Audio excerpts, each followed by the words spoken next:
Kita awali dengan informasi pertama.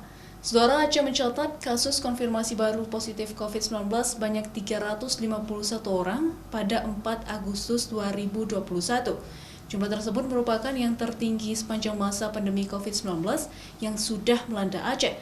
Pasien yang sembuh sebanyak 99 orang dan meninggal dunia sebanyak 10 orang.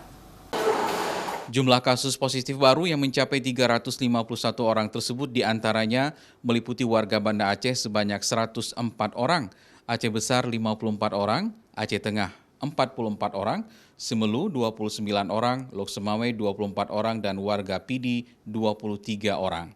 Banda Aceh masih menempati posisi pertama pertambahan jumlah kasus COVID harian di Aceh.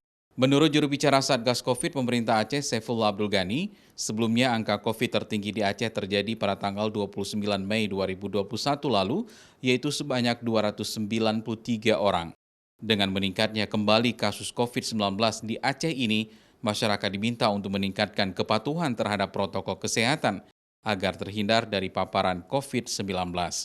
Angka kumulatifnya total penduduk Aceh yang sudah terinfeksi virus corona ini sebanyak 23.916 orang. Yang sudah sembuh 17.374 orang dan yang meninggal dunia juga sudah lebih 1.000 orang, tepatnya 1.019 orang. Nah, hari ini yang masih dalam perawatan 5.523 orang. Nah, 90% mereka isolasi mandiri. Sementara itu, kasus akumulatif COVID-19 di Aceh hingga tanggal 4 Agustus 2021 telah mencapai 23.916 orang.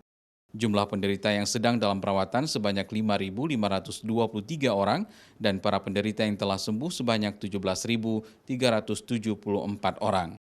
Sedangkan kasus yang meninggal dunia secara akumulatif sudah mencapai 1.019 orang.